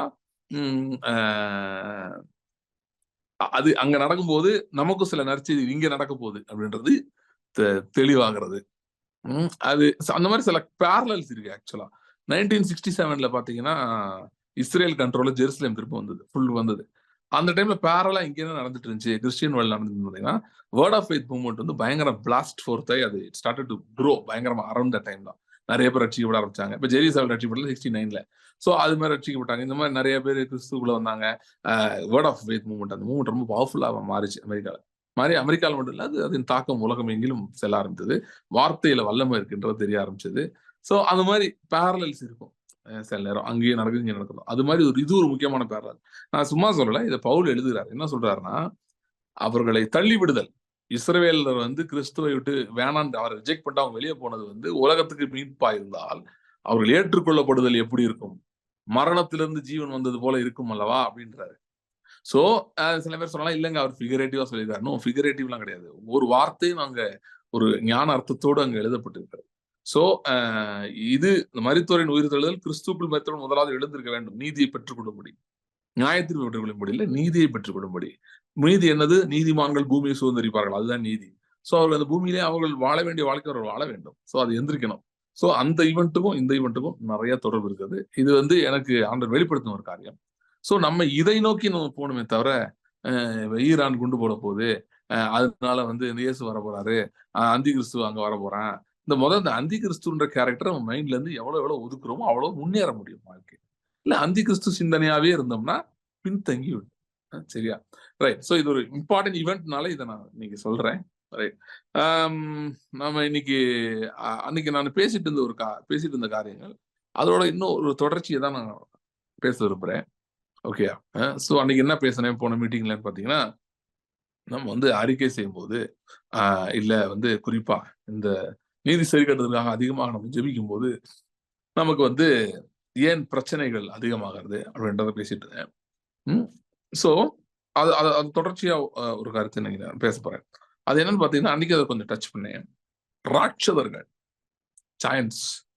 சோ இந்த ராட்சதர்கள் யாரு என்னன்னு நான் சொன்னேன். சோ ராட்சதர்கள் யாரு அப்படின்னு பாத்தீங்கன்னா, இன்னைக்கு நமக்கு இருக்கிற ராட்சதர்கள், நம்மளுடைய பிரச்சனையே நம்ம ராட்சதர்கள் கிடையாது. நமக்கு இன்னைக்கு இருக்கிற பிரச்சனை, நமக்கு இருக்கிற ராட்சதர்கள் யாருன்னு பாத்தீங்கன்னா, பிரச்சனை குறித்து, நல்லா கவனிங்க, பிரச்சனை குறித்து மனதிலே எழும்புகிற எண்ணங்கள். அது வந்து ஏதோ ரேண்டமா நடக்கல அந்த எண்ணங்கள்லாம். அதெல்லாம் பாத்தீங்கன்னா ஒரு குறிப்பிட்ட இடத்துல இருந்து வருகிறது. அந்த எண்ணங்கள் எங்க இருந்து வருகிறதோ அததான் நான் ராட்சதர்கள் என்று சொல்கிறேன். அதாவது யாரோ இருந்து லைவா எழுதி கொடுத்தா எப்படி இருக்கும், ஸ்கிரிப்ட் எழுதி கொடுத்து அந்த தாட்ஸ் வந்தா எப்படி இருக்கும், அப்படிப்பட்ட எண்ணங்கள் தான் வருகிறது. அதனாலதான் இது ஏதோ ரேண்டம் ஈவெண்ட்ஸ் கிடையாது, ரேண்டமா வருது அப்படின்னு கிடையாது. இது அரண்கள் என்று அப்படியும் சொல்லலாம். ஆனா அரண்கள்னு சொல்றதோட நான் ராட்சதர்கள் ஏன் ஸ்பெசிபிக்கா யூஸ் பண்ண விரும்புறேன்னா, those thoughts seem to be alive or real. They are not just ஒரு ஸ்டாட்டிக் தாட்ஸ் கிடையாது. They are very dynamic thoughts. அது வந்து எவால்வ் ஆகிட்டே இருக்கும். அந்த தாட்டு ரொம்ப இமோஷன்ஸை போய் டேமேஜ் பண்ணும், டிஸ்டர்ப் பண்ணும், சந்தோஷத்தை கெடுத்து போடும், அவநம்பிக்கையை கொண்டு வரும், பயத்தை கொண்டு வரும், கலக்கத்தை ஏற்படுத்தும். இந்த மாதிரி லைவ் அது பாட்டு நீங்க விட்டீங்கன்னா டெவலப் ஆகி அது போயிட்டே இருக்கும். அதனாலதான் அது ராட்சதன் எப்படி ஒரு உயிருள்ளவனா இருந்தாலும் அதே மாதிரி சிந்தனை உயிருள்ள இருக்கிறதுனால அது ராட்சதன் சொல்றேன். ரெண்டாவது ரீசன் என்ன, ஏன் ராட்சதர்கள் இந்த எண்ணங்களை ஏன் ராட்சதர்கள் ஏன் ரெண்டாவது ரீசன் சொல்றேன் அப்படின்னா, அவைகள் ரொம்ப நெடுநாளா இருந்தவைகள். ஓகே, அவைகள் நெடுநாளா இருந்தவைகள். அவைகள் வந்து மிகவும் பெரியவைகள் இல்லைன்னா வல்லமை உள்ள மாதிரி காணப்படும். சோ அதனால எப்படி ராட்சதர்கள் அன்றைய கானான்ல இருந்தாங்களோ அவங்கள பார்த்தோன்னே இவங்களுக்கு ஒரு மாதிரி பயம் வந்துடும். அதே மாதிரி இந்த எண்ணங்கள் நமக்கு வந்து நம்ம மனதிலே இருக்கிறது, ஆழமாக இருக்கிறது. ஓகே, இப்ப பாத்தீங்கன்னா பல விதமான ராட்சதர் இருக்காங்க. ஒரு ராட்சதன் சொல்றேன் பாருங்களேன், நிறைய பேர் ரிலேட் பண்ண முடியும்னு நினைக்கிறேன். பல விதமான ராட்சதன் இருக்கான். ஒரு ராட்சதன் எப்படிப்பட்ட ராட்சதன் பாத்தீங்கன்னா, பைனான்சஸ் வச்சு உங்களுக்கு பேசுறேன், எக்ஸாம்பிள் கொடுக்குறேன், பொருளாதாரத்தை வச்சு. ஒரு விதமான ராட்சதன் எப்படிப்பட்ட ராட்சசன்னா, அவன் வந்து அந்த விசுவாசியை வந்து ஏழ்மையிலேயே வைத்திருப்பான். அந்த விசுவாசியால என்ன யோசிச்சு பார்க்க முடியாதுன்னா, நான் வந்து ஒரு கடன் இல்லாமலோ இல்லைன்னா ஒரு நிம்மதியான அதாவது என் தேவைகள் சந்திக்கப்படுகிற ஒரு வாழ்க்கையை வாழ முடியாது அப்படின்னே நம்புவாங்க. அவங்களால யோசித்தே பார்க்க முடியாது. அவங்க மீறி ஏதாவது அப்படியே கன்ஃபர்ஸ் பண்ணி ஜெர்மனா கூட அதுக்கு அகேன்ஸ்டா ஏதாவது நடக்கிற மாதிரியே இருக்கும். அப்புறம் அதே மாதிரி அவங்களுக்கு அப்படியே அப்படியே அந்த பாயிண்ட் நின்றுட்டே இருப்பாங்க. இது ஒரு ராட்சசன். சில பேர் இந்த ராட்சசனை கொண்டு தாண்டி வந்துட்டாங்க. அப்படின்னா இல்ல, என் கர்த்தர் தேவைகளை சந்திக்கிறவர், யெகோவா ஈரே, தேவை எழும்பும் முன்னே அதை சந்திக்கிறவர், தேவைகளை சந்திக்கிறவர் அப்படின்ற இடத்துல சில பேர் இருக்காங்க. ஓகேயா, அவங்களுக்கு ஒரு ராட்சசன் இருக்காங்க. அது என்னன்னா, அவங்களுக்கு இவ்வளவுதான் நமக்கு முடியும், இவ்வளவுதான் நம்மளோட லிமிட், இதுக்கு மேல நம்மளால முடியாதுன்னு அவங்க நம்புறாங்க. அதாவது தேவனிடம் வந்து பெற்றுக்கொள்றது இவ்வளவுதான் அவங்க வரும். நமக்கு வந்து மாசம் தேவைகள் சந்திக்கப்படும், அப்புறம் மீதி கொஞ்சம் இருக்கும், அவ்வளவுதான், அதுக்கு மேல நமக்கு இருக்காது அப்படின்னு அந்த ராட்சசன் நம்ப வச்சுட்டு. அது என்ன நடக்கும்னு சொல்றேன்னா, அவங்க எப்பயாவது வந்து ஒரு பெரிய காரியத்தை ஜெபம் பண்ணாங்கன்னா தலை சுத்திரும். ஃபார் எக்ஸாம்பிள் சொல்றேன், அவங்களுக்கு இப்ப மாசம் அவங்களுக்கு தேவைகளுக்கு ஒரு 50,000 ரூபாய் இருந்தா போதும், அவங்க குடும்ப தேவையெல்லாம் முடிச்சிடலாம்னு வைங்களேன். அவங்களுக்கு ஒரு 55,000-60,000 வரும். ஆனா அவங்க சப்போஸ் என்னைக்காவது எனக்கு 1 லட்சம் வேணும் ஜெபம் பண்ணாங்கன்னா அவங்களால ஜெபம் பண்ண முடியாது. ஜெபம் பண்ணும்போது அப்படியே ஒரு மாதிரி இழுக்கிற மாதிரி இருக்கும், அப்படியே ஒரு பக்கமா சாயிற மாதிரி இருக்கும், ஜெபமே ஓடாது, நெகட்டிவா தோணும், கண்டிப்பா இதுக்கெல்லாம் ஜெபம் பண்ணணுமான்னு தோணும், இதுக்கு இவ்வளவு கஷ்டப்பட்டு ஜெபம் பண்ணணுமான்னு தோணும். அதாவது பிரேயரே, there is a giant, the sign is the prayer will be very hard, it will be like weight lifting and lifting a weight you cannot lift. அதாவது உங்களால தூக்க முடியாத ஒரு வெயிட்டை அப்படியே தூக்க ட்ரை பண்ண எப்படி இருக்கும், இல்ல கஷ்டப்பட்டு தூக்கி நடந்தா எப்படி அப்படி இருக்கும் ஜெபம். கண்டிப்பா நடக்குமா? ஒர்த்வைலா இப்படி ஜெபம் பண்றது, ஜெபம் பண்ணி நடக்கலனா, ஏன்னா இது மாதிரி நடந்ததே இல்லையே. See, the giant stands between the limit that you've already crossed and the limit you are planning to cross or you are praying to cross. நீங்க என்ன லிமிட்டை கிராஸ் பண்ணிருக்கீங்களோ அதுல இருந்து எந்த லிமிட்டை கிராஸ் பண்ண விரும்புறீங்களோ அது ரெண்டுக்கும் நடுவில் இருக்கிறவனா ராட்சசன், giant. So basically giants will limit you. நான் சொன்ன மாதிரி ராட்சசன் வந்து எகிப்துல கிடையாது, வனாந்தரத்திலயும் கிடையாது, ஆனா கானான் எல்லையில இருந்தான். ஏன்னா கானான போய் காதேஸ் பர்னேல சுத்தி பார்க்க போனவங்க வந்து சொல்லிட்டாங்க ராட்சசன் எதுக்காக போக முடியாது. சேம் வே நீங்க இப்போ ஒரு லெவல்ல இருக்கிறீங்க, இப்ப அடுத்த லெவல் போகணும்னு நீங்க ட்ரை பண்றீங்க பாருங்களேன், அந்த இடத்துலதான் ராட்சசன் உட்காந்துருப்பான். உட்காந்து உங்களோட பேசிட்டு இருப்பான். பேசி உங்களுக்கு அந்த தாட்ஸ் வந்துகிட்டே இருக்கும் கான்ஸ்டன்டா, யாரோ ஸ்கிரிப்ட் எழுதி கொடுத்த மாதிரியே இருக்கும். நடக்காது, செய்ய முடியாது, வாய்ப்பே இல்லை. நீ ஜெபம் பண்றது வேஸ்ட். எங்க இருந்து வரும், எப்படி வரும், யாரு கொடுப்பா, இதுக்கெல்லாம் பதில் இருக்கா? பதில் இல்லை. அப்போ உனக்கு விசுவாசமும் இல்லை. அப்ப நீ என்னத்துக்கு இதுக்கெல்லாம் ஜெபம் பண்ற? அவன் என்ன ராட்சன் சொல்லுவான்னா, உனக்கு விசுவாசம் இன்னும் பத்தல, அதனால வந்து நீ இப்போதைக்கு ஜெபம் பண்ணாத, அப்புறம் ஜெபம் பண்ணு, விசுவாசம்லாம் வந்த பிறகு ஜெபம் பண்ணு. விசுவாசம் இல்லை. நான் சொல்றேன், உங்க விசுவாசத்தின் பயணத்தை துவக்குறதே ஜெபங்கள் தான் நிறைய நேரங்கள். Unless you are not praying for something, in many cases your faith will never be released towards that. Unless you desire for something, your faith cannot be released towards that. So this idea that எனக்கு இன்னும் விசுவாசம் வரல, அப்ப அது அந்த பிறகு நான் ஜெபம் பண்ணுவேன்றதே தப்பு. ஓகே, அப்கோர்ஸ் நீங்க ஜெபம் பண்ண ஆரம்பிச்ச உடனே கர்த்தர் உங்களுக்கு போதிக்க ஆரம்பிக்கிறார். உங்க மனதில் இருக்கிற இந்த ராட்சசர்கள், அரண்கள் இதெல்லாம் உடைய ஆரம்பிக்குது. உடைய ஆரம்பிச்சோடனே உங்கள் விசுவாசம் பெருகிறது. பெருகி அதுக்கப்புறம் ரிசல்ட் வருது. ஒரு ப்ராசஸ் இருக்கு, நான் இல்லைன்னு சொல்ல வரல. ஆனா நான் விசுவாசம் எனக்கு ஒரு லெவலுக்கு மேல போன பிறகுதான் நான் சிலதுக்கு ஜெபம் பண்ண ஆரம்பிப்பேன்னு சொல்றது மகா தப்பு. ஏன்னா நீங்க ஜெபம் பண்ண ஆரம்பிச்ச பிறகுதான் உங்க விசுவாசத்தை நீங்க கல்டிவேட் பண்ணி டெவலப் பண்ணி கொண்டு வரவே முடியும். If you are not having any goals, if you are not praying for anything, forget growing your faith. It will not grow. சில பேர் ரொம்ப பயப்படுறாங்க. நான் இவ்வளவு ஆசைப்பட்டு ஜெபம் பண்ணி கடைசியில் நடக்கலாம், என்ன பண்றது? நான் ஏமாந்து போயிட்டேன்னா என்ன பண்றது? சார், நீங்க இப்படி ஆசைப்பட்டு ஜெபம் பண்ண ஆரம்பிச்சாதான் விசுவாசத்தை பில்ட் பண்ண முடியும். அப்பதான் உங்க விசுவாசம் பில்ட் ஆகவே ஆரம்பிக்கும். அப்புறம் நீங்க என்ன, எதை வச்சு நீங்க விசுவாசம் தனியா பில்ட் பண்ண போறீங்கன்னு சொல்றீங்க? விசுவாசம் கேள்வினால் வரும், கேள்வி கிறிஸ்துவின் வசனத்தினால் வரும், கர்த்தருடைய வார்த்தையினால் வரும் என்று வேதம் சொல்லுகிறது. கரெக்ட். ஆனா unless you have a goal, where will you direct your faith? Yes, it comes by hearing of the word. நீங்க வார்த்தை கேட்க, கிறிஸ்துவின் சத்தத்தை கேட்க விசுவாசம் உங்களோட வருது. கரெக்ட். ஆனா that should have a goal. No faith can be without a goal. நிறைய பேர் என்ன நினைச்சிட்டு இருக்காங்கன்னா, விசுவாசம் அப்படின்னா அவங்க என்ன நினைச்சிட்டு இருக்காங்கன்னா, அவங்களுக்கு தெரிஞ்ச அதுதான், கர்த்தருக்கு விசுவாசமா இருக்கணும், தேவனை மறுதலிக்க கூடாது, முடிவு பண்ணி இந்த விசுவாசத்தை காத்துக்கொண்டேன் அப்படின்னா என்ன அர்த்தம்? அவங்களை பொறுத்த என்ன அர்த்தம்? விசுவாசத்தை காத்துக்கொண்டேன், நான் இயேசு மறுதலிக்கவே இல்லை. அப்படி கிடையாது. விசுவாசத்தை காத்துக்கொண்டேன்னு அர்த்தம்னா, நான் ஒரு குறிப்பிட்ட காரியத்தை இலக்கோடு ஓடிட்டு இருக்கேன், அந்த இலக்கை அடைந்தே நான் தீருவேன், சரியா? அப்படின்ற விசுவாசத்தை காத்துக்கொண்டேன்னு அர்த்தம். அதாவது அந்த அந்த அந்த அந்த எனக்கு எவ்வளவு நெகட்டிவ் சிச்சுவேஷன் மாறினாலும் சரி, அந்த இடத்துல விசுவாசம், நான் என் விசுவாசத்தை தொலைக்கவில்லை, என் விசுவாசத்தை அலைவான வச்சுக்கிட்டேன்னு அர்த்தம். ஓகே, சோ ராட்சசன் இப்படி பல காரியங்களை பேசுகிறான். அவனுடைய சத்தம் ரொம்ப ஸ்ட்ராங்கா இருக்க மாதிரி இருக்கு. ஓகே, ஆனால் இந்த ராட்சசர்களை தாண்டி மேற்கொண்டு ஜெயம் எடுக்கும்படிதான் கர்த்தர் நம்மை அழைத்திருக்கிறார். ஓகே, இப்ப ராட்சசன் சத்தமே எங்கெல்லாம் கேட்கலன்னு சொன்னீங்கன்னா, பாசிபிள் எய்தர் நீங்க விசுவாசத்துல ரொம்ப ஸ்ட்ராங் ஆகி ராட்சசனை மதிக்க, தாவீது மாதிரி கோலியாத்தை மதிக்காத மாதிரி அந்த அளவுக்கு நீங்க போயிருக்கணும்.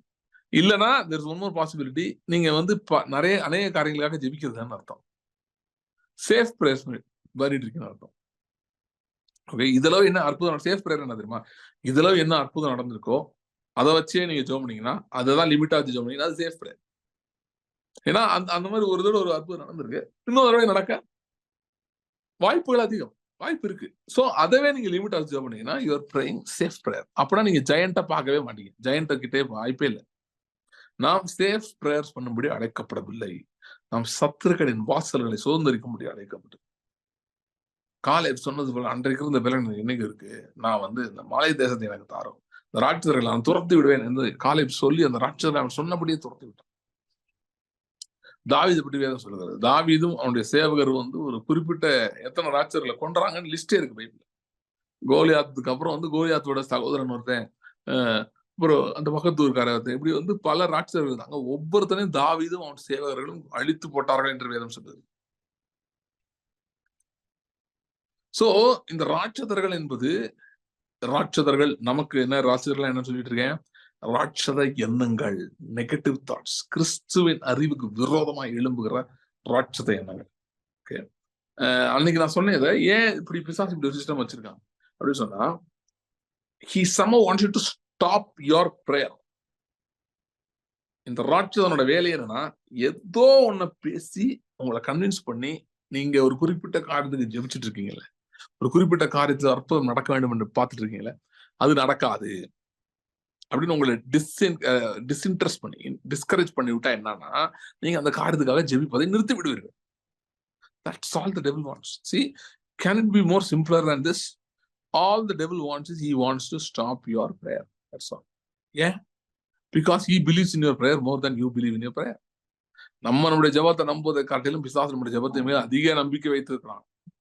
அவனுக்கு தெரியும் இவங்க தொடர்ந்து ஜெபம் பண்ணிட்டே இருந்தாங்கன்னா ஜெயிச்சிருவாங்களே. முன்னாடி ஒரு எக்ஸாம்பிள் சொல்லிருக்கேன். ஜானி இங்கிலீஷ்னு ஒரு இந்த மிஸ்டர் பீன் வச்சு ஒரு படம் இருந்துச்சு. அந்த படத்துல வந்து ஒருத்தர் என்ன பண்ணுவான்னா, கிரவுன் ஜுவல்ல வந்து திருடிட்டு போவான். குவீனுடைய கிரவுன் ஜுவல்ல திருடிட்டு போவான். அந்த இதை இவன் தான் இன்வெஸ்டிகேட் பண்ணுவான், போலீஸ் இவன். அப்போ வந்து அந்த வில்லன் வந்து நல்லா இவனை ஏமாத்தி இது பண்ணிட்டு ஆனா அவன் எப்படியோ எதையோ மொப்ப பிடிச்சி கண்டுபிடிச்சு 2-3 தடவை போயிடுவான் அவன் இடத்துக்கு. ஆனா ஒன்றும் ஒர்க் ஆகாது. அப்போ வந்து அந்த வில்லனோட 2 அசிஸ்டன்ட்ஸ் இருப்பாங்க. அவங்க வந்து சொல்லுவாங்க, சார் யாருக்குமே நம்ம மேல எவனுக்குமே சந்தேகம் இல்லை, அந்த ஒருத்தருக்கு தான் இருக்கு, ஜானி இங்கிலீஷுக்கு மட்டும்தான் இருக்கு, ஆனா அவன் ஒரு இடியட், அவனால ஒன்றும் பண்ண முடியாது அப்படின்னு அந்த வில்லன் யோசிச்சு சொல்லுவான். Is an idiot but is an idiot who keep showing up. Okay சொல்லுவான், அவன் இடியட் தாங்க, ஆனா அவன் திரும்ப வந்துட்டே இருக்கானே. அதே மாதிரிதான் பாருங்க, நீங்க நினைக்கலாம் நம்மளாம் ரொம்ப முட்டாளா இருக்கோம், நீங்க உங்களை பத்தி நினைச்சுக்கலாம். நமக்கெல்லாம் அந்த அளவு ஒன்றும் சாதுரியம் இல்லை, நமக்கு அந்த அளவு ஞானம் இல்லை அப்படின்னு, நம்ம முட்டாளா இருக்கோம், ஒரு ஞான குறைவோட இருக்கோம் நீங்க நினைச்சுக்கலாம். ஆனா பிசாசுக்கு என்ன தெரியும்னா, நீங்க ஞானமே இல்லாம இருந்தாலும் சரி, நீங்க பலவீனமா இருந்தாலும் சரி, ஆசா ஜெபித்தது அவனுக்கு தெரியும். என்ன ஜெபம் பண்ண ஆசா? பலம் உள்ளவனுக்கு ஆகிலும் பலனற்றவனுக்கு ஆகிலும் உதவி செய்யறவனுக்கு லேசான காரியம் அப்படின்னு சொல்லிட்டு அவன் என்ன பண்ண தெரியுமா ஆசா? அந்த இடத்துல 5 லட்சத்துக்கு கம்மியான ஒரு ஆட்களை கூட்டிட்டு போய் 10 லட்சம் பேருக்கு ஆர்மியை தோக்கடிச்சான். தோக்கடிச்சு மிகுதியான கொள்ளை பொருளோடு எருசலேமுக்கு திரும்பினான் ஆசாவும் ஆட்களும். ஓகே, இந்த ஜெபம்லாம் பிசாசுக்கு தெரியும். ஏன்னா அவன் பாட்டுக்கு சாதாரணமா ஜெபம் பண்ணிட்டு இருந்தான், இவ்வளவு பெரிய காரியத்தை செஞ்சுட்டு வந்துட்டான். அதுவும் அந்த எத்தியோப்பியன் போட்டிருக்கு. எத்தியோப்பியனா வெஸ்ட் இண்டீஸ் பேட்ஸ்மேன் மாதிரி ஆள் எப்படி இருப்பான் பாத்துக்கோங்க. அவங்க 10 லட்சம் பேர், இவன் வந்து 5 லட்சத்துக்கு கம்மியான ஆர்மி, ஆனா அவன் 10 லட்சம் பேர், அதுவும் எத்தியோப்பியன். அவங்க நல்ல வெல் பில்ட். அவ்வளவு பெரிய ஒரு ராணுவத்தை, ஒரு ஆர்மியை தோக்கடிச்சு அவங்க பொருள்லாம் கொள்ளையாடினது இவன் கொள்ளையாடிட்டு வந்து எருசலேம்ல வந்து அநேக பொக்கிஷங்களை கொண்டு எடுத்துட்டு திரும்பி வந்தாங்க. சோ பிசாசுக்கு நல்லா தெரியும். ஒருத்தன் ஜெபம் பண்ணிட்டே இருக்கான், தொடர்ந்து ஆண்டவர்கிட்ட கேட்டுட்டே இருக்கான்னா, the only possibility for that is for the miracle to manifest. That's all. There's no other possibility. டெஃபினட்டா நடக்கும் தெரியும். அப்ப என்ன பண்ணணும், இந்த ராட்சசனை வச்சு உன் பிரேயர் தப்புன்னு சொல்லணும். நீ தப்பா ஜெபம் பண்ற, இப்படி ஜெபம் பண்ற, வேற மாதிரி ஜெபம். அப்புறம் வந்து இல்ல உன் ஜெபம் வந்து அந்த அளவுக்கு வந்து பவர்ஃபுல்லா இல்ல, அதனால நீ ஜெபம் பண்ணாத. பேசிக்கலா discouragement to stop you from stop you praying continuously. தொடர்ந்து நீங்கள் ஜெபிப்பதை தடை செய்ய நினைப்பது, இதுதான் பிசாசினுடைய தந்திரமா இருக்கு. சோ அதுக்குதான் அவன் சூழ்நிலைகள் அது இது எப்படியாவது ஏவி விட்டு அந்த ராட்சசனுடைய சத்தத்தை உங்களுக்கு கேட்க வச்சிருக்கான். வெளியே 2 சூழ்நிலை பிரச்சனை வந்து ராட்சச சத்தத்தை கேட்க ஆரம்பிச்சது, பயம் வந்தது. இப்படியே ஆண்டவரை நம்பிட்டு போனா இப்படிதான் நிப்போம், நடுத்தர நிப்போன்ற லெவலில் வந்துடும் தாட்ஸ். ராட்சசன் உங்களை நம்ப வச்சிருவான். நம்ப வச்சு உங்களை அப்படியே இருக்கிறது எங்கேயும் போகாத. Don't go forward, just stay where you are. சரி, பிலீவருக்கு அதாங்க worst thing can happen, staying where he needs to go forward. ஒரு விசுவாசி என்பவனுக்கு பிரச்சனையே அதுதான். என்னைக்கு அவன் வந்து ஒரு இடத்துல உட்காடுறானோ அன்னைக்குதான் பிரச்சனை. He has to keep going forward. அவன் தொடர்ந்து முன்னேறி கொண்டே இருக்க வேண்டும். He has to gain more ground and go forward. அப்படி போயிட்டே இருக்க வரைக்கும் வளமுள்ள ஒரு வாழ்க்கை வாழ முடியும். ஓகே, சோ இந்த ராட்சதர்கள் வந்து இருக்கிறார்கள், உண்மை. இப்படிப்பட்ட எண்ணங்கள் இருக்கிறது, வருகிறது, நம்ம தடுக்க பார்க்கிறது, நம்முடைய ஜெபத்தை நிறுத்த பார்க்கிறது. ஆனால் கர்த்தருடைய ஆவி நமக்கு அருளப்பட்டிருக்கு. We have the spirit of God in us. தேவனுடைய ஆவி நமக்கு அருளப்பட்டு, தேவனுடைய ஆவி நமக்கு அருளப்பட்டு இருக்கிறதுனால, because the spirit of the Lord has been given to us, எப்படிப்பட்ட ராட்சசனையும் நம்மால் மேற்கொள்ள முடியும்.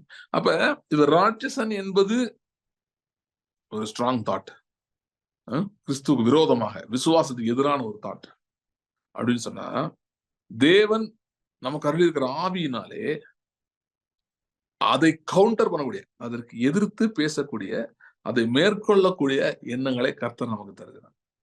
அதாவது பிசாசு வந்து நடக்கவே நடக்காது, இதுக்கு வாய்ப்பே இல்லை என்று ராட்சசர்களை வைத்து பேசுகிறான். தேவன் நம்முடைய ஆவியை கொண்டு எப்படி இது நடக்கும், இது நடப்பது மட்டுமல்ல, இது சீக்கிரமாய் நடக்கும். சீக்கிரமாய் நடக்கும். ரெண்டு வார்த்தைகள் இன்னைக்கு நான் ரிலீஸ் பண்றேன். பேசிட்டு இருக்கும்போது எனக்கு ஆண்டவர் சொல்றாரு 2 காரியம். முதலாவது, இது கொள்ளை பொருளை கொள்ளையாடுகிற காலம். அதாவது உங்களிடமிருந்து கொள்ளையாடி கொண்டு போகப்பட்டதை மறுபடியும் கொள்ளையாடி கொண்டு வருகிற காலம். தாவீது சகலத்தையும் திருப்பி கொண்டான். அப்படிப்பட்ட காலம் இது. கொள்ளை அடித்து கொண்டு போகப்பட்டவைகளை மறுபடியும் நீங்கள் கொள்ளையடித்து கொண்டு வருகிறார். பாராக்கை பார்த்து தேவரால் பாடுகிறார். அப்ப சொல்லுகிறார், அபினோகாமின் குமாரனை எழும்பு, உன்னை சிறையாக்கினவர்களை நீ சிறையாக்கி கொண்டு போ. உன்னை சிறையாக்கினவர்களை சிறையாக்கி கொண்டு போ. 2வது காரியம் கர்த்தர் சொல்லுகிறது, துரிதமான பதில்கள் உள்ள காலத்துக்குள்ள நம்ம நுழைந்திருக்கிறோம். Into a season of quick, fast answers, quick results. Okay, no more waiting in the line. No more waiting in the line. குறிப்பா உங்களுக்கு வந்து யாராவது சொல்லியிருக்காங்கன்னு நினைக்கிறேன். யாரோ பார்த்துட்டு இருக்கவங்களுக்கு எவ்வளவு லைன்ல நின்று என்ன கிடைச்சது, அவங்களுக்கு இவ்வளவு கஷ்டப்பட்டு என்ன கிடைச்சது? Why are you standing in the line? Waste, ஒன்றும் நடக்காது. ஆனா கர்த்தர் நீங்க சொல்றாரு, there is no line for you. There is no waiting for. லைன்னா என்ன சொல்றேன்னா, ரொம்ப நேரம் நின்று, ஸோ அது மாதிரி ரொம்ப சில காரியங்களுக்காக பல நாட்கள் காத்திருந்து, God is canceling that and saying, no, I'm going to do my justice swiftly. சீக்கிரமாய் நீதி செய்வேன். நெறிந்த நாளை முறியாதவர், மங்கியறிகிற திரியை அணைக்காதவர், என்ன செய்கிறவர்? நீதியையும் நியாயத்தையும் பட்ட பகலை போல வெளிச்சத்தை போல விளங்கப்படுகிறது. ஓகே, சோ இந்த ராட்சதர்கள் இருக்கிறாங்கன்றதை பத்தி நம்ம ஆச்சரியப்படக்கூடாது. என்ன ஐயோ என்ன சொல்லாம கூட மாட்டாங்க, இதை யாரும் சொல்லவே இல்லை, அவுட் ஆஃப் சிலபஸ் நினைக்கக்கூடாது. ராட்சதர்கள் இருக்கிறார்கள். ஆனால் ராட்சதர்களை தாண்டி நாம் பார்க்க வேண்டும், நாம் பேச வேண்டும். ராட்சதர்களை தாண்டி நாம் பார்க்க வேண்டும், பேச வேண்டும். நீங்க சொல்லலாம், ஐயோ அது எப்படிங்க எனக்கு போய் பேசுறது? ராட்சதம் தான் ரியாலிட்டி, அது மாதிரி தானே இருக்கு. அது எப்படி நான் எடுத்து பேச முடியும்? ஆவியினாலே முடியும். பலத்தினாலும் அல்ல, பராக்கிரமத்தினாலும் அல்ல, என்னுடைய ஆவியினாலே ஆகும் என்று கர்த்தர் சொல்லுது. அந்த ராட்சதனை தாண்டி பார்க்க முடியும். இந்த பலத்தினாலும் அல்ல, பராக்கிரமத்தினாலும் அல்ல, ஆவினாலே ஆகும்ன்ற வசனம் வந்து சகரியா 4 அதிகாரத்துல வருது. எனக்கு தெரியல எத்தனை பேருக்கு அதோடைய பின்னணியம் தெரியும் அப்படின்னு தெரியல. எருசலேமிலே தேவாலயத்தை கட்டும்படி அஸ்திபாரம் போட்டு சகரியாவ், செயல்தியல் குமாரனாகிய செருபாபேல் என்கிற யூதாவின் தலைவன், சகரியால செருபாபேலும் பிரதான ஆசான யோசுவா பினகாசுடைய சந்தியில வந்து, இவங்க 2 பேரும் சேர்ந்து அடித்தளம் போட்டு கட்டிட்டு இருக்காங்க. அவங்க கட்டினது கூட பாத்தீங்கன்னா லெட்டர் வந்து கோரேஸ் ராஜா காலத்துல வந்த லெட்டர் தான், அதை வச்சுதான் அவங்க கட்டிட்டு இருக்காங்க. கட்டிட்டு இருக்கும் போதே பாத்தீங்கன்னா ராட்சதர்கள் எழும்புகிறார்கள். எப்படி, எந்த ரூபத்தில் பாத்தீங்கன்னா சுற்றி இருக்கிறவர்கள் எதிரிகள் இவெல்லாம் சேர்ந்து பை த டைம் கட்ட ஆரம்பிச்சு பாதி வேலையெல்லாம் காசெல்லாம் கலெக்ட் பண்ணி ரெடி பண்ணி கட்ட ஆரம்பிச்சிருக்காங்க. ஆரம்பிச்சிட்டு இருக்க டைம்லயே கோரேஸோட ராஜ்யபாரம், கோரேஸ் இறந்துட்டாரு, அடுத்த ராஜா வந்துட்டாரு, புது ராஜா வந்துட்டாரு. புது ராஜா வந்து விஷயம் தெரியல அவருக்கு. அவருக்கு லெட்டர் எழுதி போடுறாங்க, இங்க இருந்து இந்த மாதிரி தேவாலயத்தை கட்டுறாங்களாக்கும், இப்படி கட்டினா பெரிய பிரச்சனை ஆயிரும், உங்களுக்கு ரொம்ப கஷ்டமாயிரும் அப்படின்னு சொல்லி ராஜாக்கு போட்டேன். அந்த ராஜாக்கு விஷயம் தெரியாது என்ன நடக்குது. ஏன்னா தெரியாம அவர் ராஜா வந்து தடை போட்டார். இப்ப நல்லா கவனிங்க, என்ன நடக்குதுன்னா, ராஜா தடை போட்டாருன்னா இந்த வேலை நடக்கூடாது மாதிரி சொல்லிட்டார். வெளியே இப்படி ஒரு ஆர்டர் வந்தது. இது இவங்க மனதிலே ஒரு பெரிய ராட்சசனை உருவாக்கி விட்டது. என்ன ராட்சசன்னா, அப்ப இவங்க முடிவு பண்ணிட்டாங்க, இந்த இடத்துல வந்து இனிமேட்டு வந்து ஒண்ணும் கிடைக்காது, ஒண்ணும் கிடைக்காது, ஒண்ணும் பண்ண முடியாது. ஒண்ணும் கிடைக்காதுன்னு என்ன அர்த்தம்? நம்மளால வந்து கட்ட முடியாது, நமக்கு வந்து தேவையான காரியங்கள் இருக்காது. ஏன்னா ராஜாவே இப்ப இப்படி கட்டக்கூடாதுன்ற மாதிரி சொல்லிட்டாரு அப்படின்னு சொல்லி அவங்க மைண்ட்ல வந்து ஒரு பிளாக் ஆயிடுச்சு. நம்ம யாரு, நம்ம பாவம், நம்மளே வந்து சிறையிருப்புல இருந்து இப்பதான் வந்திருக்கோம், நம்ம வந்து இப்ப இந்த மேதோ பெர்சியா ராஜாக்களால் ஆளுகை செய்யப்பட்டு கொண்டிருக்கிறோம், நம்மளால என்ன பண்ண முடியும்? இப்படி ஒரு எண்ணம், இப்படி ராட்சசர்கள், இப்படியா ராட்சசர்கள் எழும்பி நிக்கிறாங்க. ராட்சசர்கள் எழும்பி நிற்கும் போது பாத்தீங்கன்னா கர்த்தர் தம்முடைய தீர்க்கதரிசியாகிய சகரியாவை கொண்டு பேச, கவர்மெண்ட் லெட்டர் வந்திருக்கு, நீ கட்டக்கூடாதுன்னு சொல்லி, டெம்பிள் கட்டக்கூடாது. ஆனா அந்த நேரத்துல இவங்க வந்து தீர்க்கதரிசன வார்த்தை நல்லா கவனிச்சு பாருங்க. கவர்மெண்ட் லெட்டர் எப்படிப்பட்ட ஒரு ராட்சசன மைண்ட்ல ஏற்படுத்திருக்கும். போச்சு, நம்ம பண்ணதெல்லாம் வீண் நினைச்சிருப்பாங்களா இல்லையா? நம்ம இவ்வளவு நாள் கஷ்டப்பட்டதெல்லாம் வீணா போச்சு. இது ஒரு ராட்சச டாக் தான், ஜெயண்ட் டாக் தான். நீ பண்ணதெல்லாம் வேஸ்ட், நீ இவ்வளவு நாள் ஜெபம் பண்ணது வேஸ்ட், இவ்வளவு நாள் இந்த மாதிரி வேலை பார்த்தது வேஸ்ட், இவ்வளவு நாள் செஞ்சது வேஸ்ட். ஸோ அப்படிப்பட்ட எண்ணங்கள்லாம் வந்துருச்சு அவங்களுக்கு. வந்து அவங்க கர்த்தருடைய ஆலயம் கட்டுற வேலையை நிறுத்திட்டாங்க. அப்படி இருக்கிற நேரத்திலே கர்த்தர் நம்முடைய சகரியாவை கொண்டு பேசுகிறார். செருபாபேலோடும் அப்புறம் பிரதான ஆசாரியர் யோசுவாவோடும் பேசுறார். ரெண்டு பேசுறாரு. பேசி வந்து இல்ல இது வந்து கர்த்தர் செய்ய போகிறார். ஓகே, ராட்சசனை கவுண்டர் பண்றதுக்கு பாத்தீங்கன்னா இந்த யுத்தம் கர்த்தருடையதுன்றது ஒரு மிக பவர்ஃபுல் ஒரு பிலாசபி ஆர் ஒரு ஸ்ட்ராட்டஜி, நாட் பிலாசபி, ஸ்ட்ராட்டஜி. யோசபாத்துக்கு எதிராக 300 பேர் வந்துட்டாங்க. அவ எப்படிப்பட்ட ஜெயண்ட் ஆர்மின்னு உருவாக்குன்னு யோசிச்சு பாருங்க. நீ செத்தோம், ஐயோ நம்ம எதுக்கு வாருக்கு போகணும், அதான் 3 பேர் இருக்காங்களே, போய் என்ன பண்ண போறோம், போய் ஜெயிக்கவா போறோம், ஜெயிக்க போறது இல்ல, தோக்கதான் போறோம். 3 பேர் இருக்காங்க, எதுக்கு போகணும், அப்படியே உட்காந்துருப்போம், அவங்க என்ன பண்றாங்களோ பண்ணட்டும் அப்படின்னு. இப்படிப்பட்ட பலவிதமான ராட்சர்கள் மைண்ட் வந்திருக்கும். ஆனா அதுல கர்த்தருடைய வார்த்தை வருகிறது. என்ன வார்த்தை வந்துச்சு? இந்த யுத்தத்தை பண்ணுகிறது நீங்கள் அல்ல, கர்த்தரை யுத்தம் செய்வார் அப்படின்ற வார்த்தை வந்தது. அந்த வார்த்தையை அவன் விசுவாசித்தான், பிடித்து கொண்டு அவன் என்ன செய்யறான், ஆர்மிக்கு முன்னாடி பாடி துதி செய்கிறவர்களை நிறுத்துகிறான். ஓகே, இப்ப ராட்சசனை பார்த்தீங்கன்னா என்ன டீல் பண்றதுல பெஸ்ட் வழி என்ன தெரியுமா? ராட்சசனை கண்டுக்கவே கூடாது, அந்த தாட் பேட்டர்னை வந்து மதிக்கவே கூடாது. அவங்களுக்கு இப்படி கூட தோணும், ஐயோ இந்த தாட் பேட்டர்னை வந்து நம்ம எப்படி ரிஜெக்ட் பண்ண முடியும், ரிஜெக்ட் பண்ணா நமக்கு ஏதாவது மென்டல் ஆயிடுவோம் நம்ம, ஏன்னா இது ரியாலிட்டி எப்படி ரிஜெக்ட் பண்ணுவீங்க அப்படின்லாம் நமக்கு எண்ணங்கள் அநேக நேரத்துல வரும். ஆனா அதை ரிஜெக்ட் பண்ணிட்டு அந்த சிந்தனை கூட போகாம தாவீது சொல்றாங்க, வீண் சிந்தனைகளை வெறுத்து, அந்த வீண் சிந்தனைகள் எல்லாம் ராட்சச சிந்தனைகள் தான். வீண் சிந்தனைகளை வெறுத்து என்ன சொல்றாங்க, நம்முடைய வேதத்தில் பிரியமா இருக்கிறேன், கர்த்தருடைய வார்த்தையில் பிரியமா இருக்கிறேன். சோ கர்த்தருடைய வார்த்தை பிடித்துக் கொள்ளும் போது முதல்ல அவனை இக்னோர் பண்ணணும் ஜெயண்ட. அடுத்து பாத்தீங்கன்னா கர்த்தருடைய வார்த்தையை நான் பிடித்துக் கொள்ளும் போது அது நமக்கு எதிராக இருக்கிற ராட்சதர்களை அடக்குகிறது, கொல்லுகிறது. கர்த்தருடைய வார்த்தைன்னா அது இருபுறம் கருக்குள்ள பட்டயத்திலும் எந்த பட்டயத்திலும் கருக்கானதா இருக்கிறது.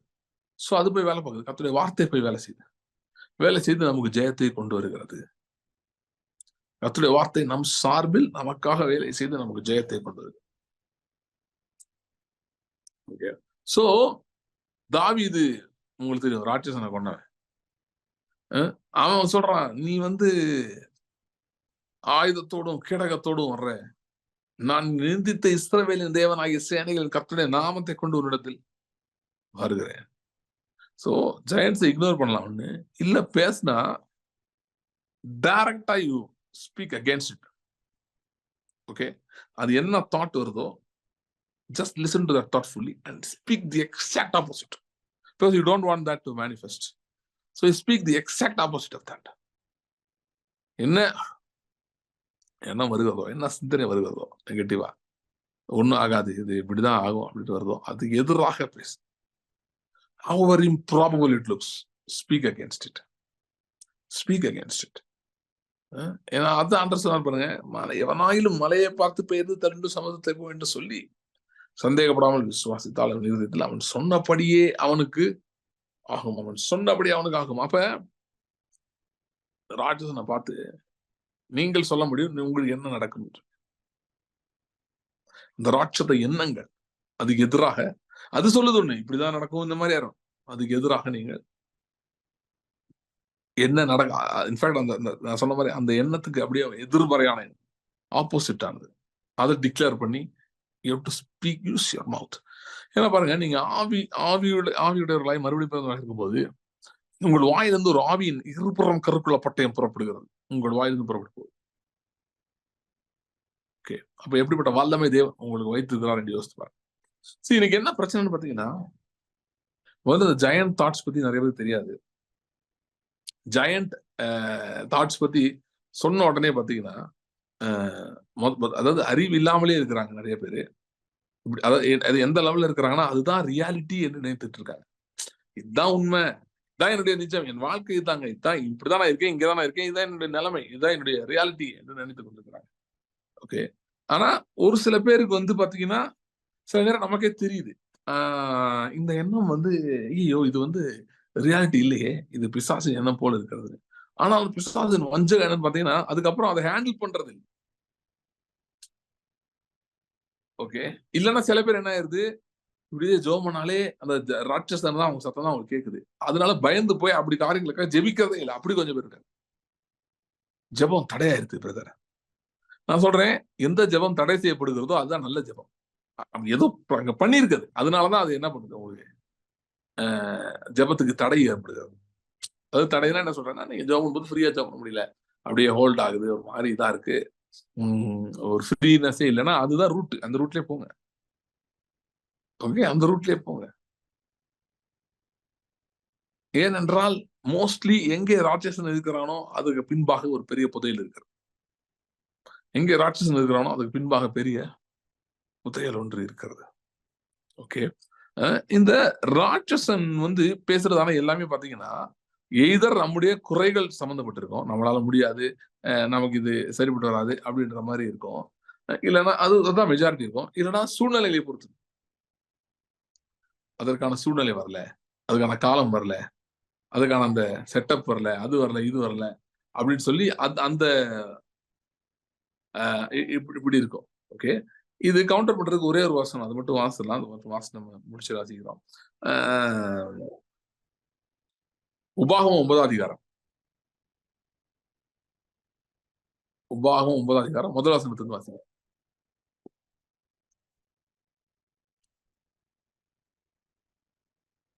உபாகமம் 9:1. இஸ்ரவேலே கேள், நீ இப்பொழுது யோர்தானை கடந்து உன்னிலும் ஜனம் பெருத்ததும் பலத்ததுமான ஜாதிகளை துரத்தி வானத்தை அளாவிய மதில் சூழ்ந்த பெரிய பட்டணங்களை பிடித்து ஏனாக்கின் புத்திரராகிய பெரியவர்களும் நெடியவர்களுமான ஜனங்களை துரத்தியிடப் போகிறாய். இவர்கள் செய்தியை நீ அறிந்து ஏனாக் புத்திரருக்கு முன்பாக நிற்பவன் யார் என்று சொல்லப்படுவதை நீ கேட்டிருக்கிறாய். உன் தேவனாகிய கர்த்தர் உனக்கு முன்பாக கடந்து போகிறவர் என்பதை இன்று அறிய கடவாய். அவர் பட்சிக்கிற அக்னியை போல அவர்களை அழிப்பார், அவர்களை உனக்கு முன்பாக விழ பண்ணுவார். இவ்விதமாய் கர்த்தர் உனக்கு சொன்னபடியே நீ அவர்களை சீக்கிரமாய் துரத்தி அவர்களை அழிப்பாய். உன் தேவனாகிய கர்த்தர் அவர்களை உனக்கு முன்பாக துரத்துகையில் நீ உன் இருதயத்திலே என் நீதியின் நிமித்தம் இந்த தேசத்தை சுதந்திரித்துக் கொள்ளும்படி கர்த்தர் என்னை அழைத்து வந்தார் என்று சொல்லாயாக. அந்த ஜாதிகளுடைய ஆகாமியத்தின் நிமித்தமே கர்த்தர் அவர்களை உனக்கு முன்பாக துரத்தி விடுகிறார். உன் நீதியின் நிமித்தமும் உன் இருதயத்தினுடைய உத்தமத்தின் நிமித்தமும் நீ அவர்கள் தேசத்தை சுதந்திரிக்கும்படி பிரவேசிப்பதில்லை. அந்த ஜாதிகளுடைய ஆகாமியத்தின் நிமித்தமாகவும் ஆபிரகாம், ஈசாக்கு, யாக்கோபு என்னும் உன் பிதாக்களுக்கு கர்த்தர் ஆணையிட்டு சொன்ன வார்த்தையை நிறைவேற்றும்படியாகவும் உன் தேவனாகிய கர்த்தர் அவர்களை உனக்கு முன்பாக துரத்தி விடுகிறார். ஆகையால் உன் நீதியின் நிமித்தம் உன் தேவனாகிய கர்த்தர் உனக்கு அந்த நல்ல தேசத்தை சுதந்திரிக்க கொடார் என்பதை அறிய கடவாய். நீ வணங்கா கழுத்துள்ள ஜனம், நீ வனாந்தரத்தில். இப்ப இதுல பாத்தீங்கன்னா ஒரு காரியம் நம்ம அறிந்து கொள்ளலாம். என்ன அறிந்து கொள்ளலாம்னா, தெளிவா ஆண்டவர் சொல்றாரு, உன் நீதி நிமித்தம், உன்னுடைய இருதயத்தின் உத்தமத்தின் நிமித்தம் இதை என்ன பண்ணல, தேசத்தை சுதந்திரிக்கல. ராட்சசனை கவுண்டர் பண்றது இதோட பெஸ்ட் வசனம் எதுவுமே கிடையாது. ஏன்னா அவன் ஏதோ ஒரு விதத்துல உங்ககிட்ட இருக்க குறை, உங்ககிட்ட இருக்கிற பிரச்சனை, அதை தான் அவன் காட்டிட்டு இருக்கான். மறுபடியும் அந்த எண்ணங்கள் அப்படிதான் வருது, ஆப்ரேட் ஆகுது. நீ சரியில்லை, உனக்கு அதுக்கான ஸ்கில் இல்லை, அதுக்கான பரிசுத்தம் ஒன்று இல்லை, இல்லை அதுக்கான ஒன்றை அந்த கேரக்டர் இல்லை, அதுக்கான விசுவாசம் ஒன்றது என்னமோ ஒன்று இல்லை இல்லை அப்படின்னு பிரைமரியா அது அக்யூசியேட்டரியா இருக்கும். Thoughts, joint thoughts. Okay, particularly இந்த டைப் ஆஃப் ஜாயின்ஸ் நான் சொல்றேன். இதுக்கு ஆண்டவர் கொடுக்குற ஆன்சர் பாருங்க. அவர் சொல்றாரு, உன்னுடைய நீதி நிமித்தம் என்ன பண்ணலையா உள்ள போல, உன்னுடைய உத்தமத்தின் நிமித்தம் நீ என்ன பண்ணல உள்ள போல. 2 காரியம் சொல்றாரு. ஒண்ணு, அந்த ஜாதிகளின் ஆகாமியம், அவங்க பண்ண பாவம் ஒண்ணு. 2வது சொல்றாரு, உன் பிதாக்களுக்கு இட்ட ஆணை. இந்த 2 ரீசனுக்காக தான் நீ உள்ள போற.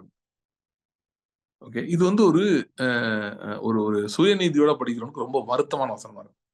ஐயோ, என்னது என்னுடைய திறமையை வச்சு ஒன்றும் இல்லையா, என்னது நான் தான் ரொம்ப பரிசுத்தமா எல்லாம் ரெடி, இப்ப நான் ரொம்ப பாவமே செய்யாம நான் இது எல்லா குறைகளே இல்லாம நீ அப்படியே நல்லா இருக்கிறதுனால கர்த்தர் என்ன வாக்கு பண்ண தேசத்துல கொண்டு போனாருன்னு நினைச்சிட்டு இருந்தா என்ன என்னை ஆண்டவர் இன்சல்ட் பண்ணிட்டாருன்னு தோணும். ஆனா எவன் ஒருவன் தகுதியே இல்லைன்னு நினைக்கிறானோ அவன் தனக்கு அவ்வளவா ஒன்றும் இல்லை. அதாவது பர்டிகுலரா those who are already convinced that their ability, their strength, whatever their side is insufficient, that's not sufficient, that's not enough அப்படின்னு they are already convinced by the giant of their company. அவனுக்கு இது பெரிய நற்செய்தி. ஏன்னா ஆண்டவர் சொல்றது நம்மளே factor இல்லைன்றார். 2 reason. ஒன்னு என்னது பிதாக்களுக்கிட்டான, இன்னொன்னு ஜாதிகளின் ஆகாமியம். இன்னைக்கு அதை அப்படியே நம்ம அப்ளை பண்ணுவோம். ஜாதிகள் ஆகாமியம்னா என்ன? ஆதாமின் சந்ததி கையில ரிசோர்சஸ் இருக்கு, பூமி இருக்குது, அவர்கள் சாபத்திற்குட்பட்டிருக்கிறார்கள். ஓகே. இன்னொன்னு, அவர்கள் கிறிஸ்துவ இல்லாததுனால ஆவி இல்லாதவர்களாக இருக்கிறார்கள், அதனால அவர்கள் ஆகாமியத்தின் மக்களாக இருக்கிறார்கள். சோ சுதந்திரம் அவங்க கையில இருக்கக்கூடாது. So it should come not be in their hands. That's the first factor working for you. That big house you are praying for, that big car you are praying for, whatever you are praying for. Okay. அந்த இது by the வே, இப்படிலாம் நீங்க இதுல எதுக்குமே ஜெபம் பண்ணனா இன்னும் நீங்க ஆவியிலே இல்லைன்னு அர்த்தம். டார்கெட் வச்சு ஜெபம் பண்ணலையா? யாரெல்லாம் டார்கெட் வச்சு ஜெபம் பண்ணலையோ இன்னும் நீங்க ஆவியினால் நடத்தப்படன்னு அர்த்தம். And he who is led by the Spirit will have specific targets given by the Spirit, and you will be praying towards specific targets. அப்படி ஒரு வேலை இல்லைன்னா ஜெபம் பண்ணுங்க, ஆண்டவரை கேளுங்க, ஆண்டவரே எனக்கு டார்கெட் கொடுங்க, நான் எதுக்காக ஜெபிக்கணும். உடனே எப்பயுமே 10,000 ஆத்துமான்னு எதிர்பார்க்காதீங்க. சில நேரம் ஆண்டவர் வீடுன்னு சொல்லுவார். வீட்டுக்கு உனக்கு வீடு இருக்கா? ஆத்துமா நான் பார்த்துக்கிறேன், உனக்கு வீடு இருக்கான்னு கேட்பார். இல்ல உனக்கு வேலை ஒழுங்கா இருக்கான்னு கேட்பார். ஸோ அதனால டார்கெட் வச்சு நீங்க ஜெபிக்கிறது ரொம்ப முக்கியம். சரியா? ரைட். ஸோ ஒண்ணு, நமக்கு ஏன் காரியங்கள் வருது அப்படின்னா ஜனங்களின் ஆகாமியம், ஆதாமின் சந்ததியின் அட்டூழியம், அதனால நமக்கு வருது. அதுக்கும் நமக்கு சம்மந்தம் இருக்கா? நம்ம குறைகளுக்கும் அதுக்கு சம்பந்தமே கிடையாது. ரெண்டாவது, பிதாக்களுக்கிட்ட ஆணை. என்னது? பிதாக்களுக்கிட்ட ஆணை. ஓகே. சோ நம்முடைய பிதா யாரு? இயேசு கிறிஸ்து நம்முடைய இமிடியேட் பிதா. ஏன்னா அவருடைய சந்ததியா நம்ம இருக்கிறோம். அதை தாண்டி போனா ஆபிரகாம், ஈசாக், யாக்கோபு எல்லாம் நம்முடைய பிதாக்கள், ஒரு பிதாக்கள் அப்படிதான் வரும். அந்த கணக்குல தான் வரும். ஏன்னா நாம் தான் மெய்யான ஆபிரகாமின் சந்ததியா இருக்கிறோம். இப்ப ஆபிரகாமுக்கு என்ன வாக்கு பண்ணப்பட்டது? யாருக்கா தெரியுமா? சொல்றீங்களா? ஆபிரகாமுக்கு என்ன வாக்கு பண்ணப்பட்டது?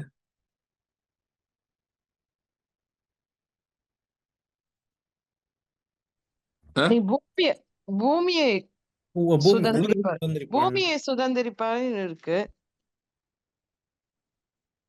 உலகத்தை சுதந்திரிப்பான். உலகத்தை அதான் பூமி அதான் உலகத்தை சுதந்திரிப்பான்ங்கிற வாக்கு தத்துவம். சோ நம்முடைய பிதா காணப்பட்டது என்னது? உலகத்தை சுதந்திரிப்பான். அப்ப ரெண்டு காரியம் ராஜன் சொல்ல வேண்டிய reply. Look, I am blessed because of these two external factors. I'm not even in play here. Okay, all I have to do is make one decision. See, ரோமர் 4, நான் அடுத்து பேசுவேன், தொடர்ந்து பேசுவேன், அடுத்த வாரம் பேசுறேன், அடுத்த மீடியில பேசுறேன். ரோமர் 4 பவுல் அழகாக எழுதுகிறார், இதெல்லாம் விசுவாசனாலதான் வந்துச்சு, எல்லா வாக்குத்தத்தம்ன்றார், இன்க்ளூடிங் உலகத்தை சுதந்திரிப்பான் என்கிற வாக்குத்தத்தம் கிரியையினால வரல, நியாயப்பிரமாணத்தினால வரல, விசுவாசத்தினால உண்டாச்சுன்னு சொல்றாரு. ஏன்னா is definitely talking about Melchizedek. Melchizedek வந்து ஆபிரகாம் ஆசீர்வதிச்சதுதான் பேசுறாரு. ஓகே. மெல்கிசேதேக் ஆபிரகாம் ஆசீர்வதிச்சது விருத்த சேதனத்துக்குலாம் முன்னாடி. அது விருத்த சேதனம் கூட வரல, அப்புறம் எப்படி நியாயப்பிரமாணம் வரும்? அதெல்லாம் கிடையாது. சோ இதெல்லாம் நியாயப்பிரமாணத்துல முன்னாடியே இது இருக்குது என்பதை பவுல் அங்க எழுதிட்டு, ஆபிரகாம் விசுவாசத்தை பத்தி எல்லாம் எழுதிட்டு, அவனுக்கு ஒண்ணு சொன்னாரு, உன் சந்ததி இப்படி இருக்கும் அப்படிலாம் சொன்னாரு. அவன் நம்பிக்கைக்கு நம்புகிறதுக்கு ஏது நம்பிக்கையோட விசுவாசித்தான்லாம் சொல்லிட்டு கடைசியில சொல்றாரு, கிறிஸ்துவை மரித்தோரில் தேவன் எழுப்புறார் என்று விசுவாசிக்கிற நமக்கும் அப்படியே நீதியாக எண்ணப்படும். சோ ராட்சனை பார்த்து சொல்லுங்க, எப்பா எது என்ன நடக்குதுன்னு எனக்கு தெரியாது, ஆனா எனக்கு ஒண்ணு தெரியும், கிறிஸ்துவனுடைய உயிர்த்தலை நான் விசுவாசிக்கிறேன். தேவன் அவர் மரித்தோரிலிருந்து எழுப்பினார், அவர் ஜீவனோடு இருக்கிறார் என்று நான் விசுவாசிக்கிறேன், அவரை ஏற்றுக்கொண்டிருக்கிறேன். ஆகவே நான் உடன்படிக்கையின் பிதாக்களுக்கு செய்யப்பட்ட உடன்படிக்கையை என்னுடைய சுதந்திரமாக இருக்கிறது. ரெண்டாவது, ஜனங்களுடைய ஆகாமி தேவனும் எனக்கு நடக்க போகுது. So இதுல வந்து I am not a factor here. The only factor as far as I am concerned is I came to Jesus. That's all. I made a very good decision coming to Jesus. And I came to the place where I can inherit the earth. பூமியை சுதந்திரிக்கக்கூடிய இடத்துக்கு நான் வந்து சேர்ந்தேன். Okay. So அதனால ராட்சதர்கள் வந்து ஒரு Donald Lawrence ஒருத்தர் அமெரிக்காவில் இருக்காரு, அவர் எழுதின பாட்டு, giants do die, bigger they are, the harder they fall. சரியா? ஸோ giants do die, ராட்சதர்கள் அழிந்தே போவார்கள், அவர்கள் அடிக்கப்படும்படி கர்த்தர் வைத்திருக்கிறார், நமக்கு முன்பாக கர்த்தர் போய் அடிக்கப்படுறார். நமக்கு பெரிய வேலை இல்லை. ஆக்சுவலா நமக்கு இருக்கிற வேலையெல்லாம் ஒன்னே ஒண்ணுதான், அந்த ராட்சசனை கண்டு பயந்து ஒளிந்து கொள்ளாமல் தொடர்ந்து நீதிக்காக ஜெபிக்க வேண்டும். தேவ நீதி வெளிப்பட வேண்டும், நீதி சரிக்கட்டுதல் நடக்க வேண்டும் என்று தொடர்ந்து ஜெபிக்க வேண்டும். நான் ஏற்கனவே சொன்னது போல கர்த்தர் நாட்களை விசேஷித்த அடையாளங்களை செய்திருவார். உங்களே ஒரு அற்புத அடையாளமாக வைப்பார். தேவனுடைய நீதி சரி கட்டுதலுக்கு ஒரு அடையாளமா, ஒரு அற்புதமாக கர்த்தர் உங்களை நிச்சயமாக வைப்பார். சரி, ஜெபிக்கலாம். ஸ்தோத்திரம் ஆண்டவரே. Thank you, Lord. Thank